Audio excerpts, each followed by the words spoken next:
Hi friends, ரெகுலராக நம்ம running போய் முன்னாடி வார்ம் பண்ணிட்டு தான் போவோம். இந்த வார்ம் பாருங்கள், நம்ம ரெகுலராக ட்ரை பண்ணிகிட்டு இருக்கோம். தலையை வச்சு முட்டியை தொடணும். ஒரு ப்ரூஸ்லி ஒரு வீடியோவில் பண்ணியிருப்பார். நம்மளும் ரொம்ப நாள் ட்ரை பண்ணிகிட்டு இருக்கோம், முடியல. ஆனால் கண்டிப்பாக 100 நாள் முடியறதுக்குள்ளே நம்ம கண்டிப்பாக இது பண்ணுவோம். ஹாய் ஃப்ரெண்ட்ஸ், 100 days சேலஞ்சுனா டே 44 இருக்கும். ஆல்மோஸ்ட் எல்லா வார்மும் பண்ணி முடிச்சாச்சு. ஓகே காய்ஸ், வாங்க ரன்னிங் போகலாம். காய்ஸ், ரன்னிங் போகிறதுக்கு முன்னாடி கண்டிப்பாக எல்லோரும் வார்ம் அப் பண்ணிட்டு பண்ணுங்கள். வார்ம் அப் எந்த அளவுக்கு நம்ம ரெகுலராக பண்ணுறோமோ அந்த அளவுக்கு போனு, அப்புறம் ஜாயிண்டில், அப்புறம் மசில் மூணுலேயுமே இன்ஜூரி நம்ம கொஞ்சம் கொஞ்சமாக தவிர்க்கலாம். ரன்னிங் ஆல்மோஸ்ட் நீங்கள் முடிச்சிட்டோம். ரன்னிங் முடிச்சதுக்கு ஒரு 5 நிமிஷம் ரெஸ்ட் எடுத்துகிட்டு மொபிலிட்டி எக்ஸசைஸ் பண்ணுங்கள். மொபிலிட்டி எக்ஸசைஸ் பண்ணால் மட்டும் தான் நம்ம கால் ரெக்கவரி ஆகும்.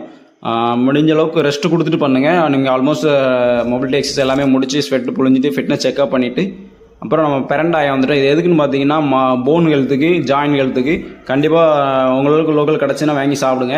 அப்புறம் காலையில் பிரேக்ஃபாஸ்ட் பாருங்கள், கொய்யக்காய் ஃப்ரூட்ஸ் எடுத்துக்கிட்டோம். அதுக்கப்புறம் மூளை பொரியல், இன்றைக்கி மட்டன் எடுத்துருந்தாங்க வீட்டில். அப்புறம் ரத்த பொரியல் எடுத்துக்கிட்டோம்.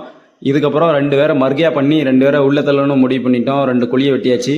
மர்கியா பண்ணோன்னா 2 பேருமே தூக்கியாச்சு. தூக்கி கொண்டு போய் குழியில் இறக்கிறதுக்கு முடிவு பண்ணிட்டோம். ஒருத்தனை ஃபஸ்ட்டு குழியில் இறக்கிறதுக்கு 2 பேரையுமே வைக்க வச்சாச்சு. ஒருத்தனை இறக்கிட்டோம். இன்னொருத்தனை இன்னொரு குழியில் இறக்கியாச்சு. 2 பேரையுமே குழியில் மூடி சமாதானம் பண்ணிவிட்டு அப்புறம் தண்ணி ஊற்றியாச்சு. தண்ணி ஊற்றுங்க. போன வாரமும் ஒருத்தனை இதே மாதிரி குழியில் இறக்கினேன். இந்த வாரமும் 2 பேர் குழியில் இறக்கி 2 பேருக்குமே தண்ணி ஊற்றி முடிச்சாச்சு. அப்புறம் வீட்டில் இன்னொருத்தன் தனியாக இருந்தான். இவனையும் வெட்டிடும் அப்படின்ட்டு இவனையும் ஒரு வெட்டி ரத்தத்தை ஃபுல்லாக பிடிச்சாச்சு. பாடி உள்ளுக்குள்ளே இருக்கிறத க்ளீன் பண்ணதுக்காண்டி தான் இது.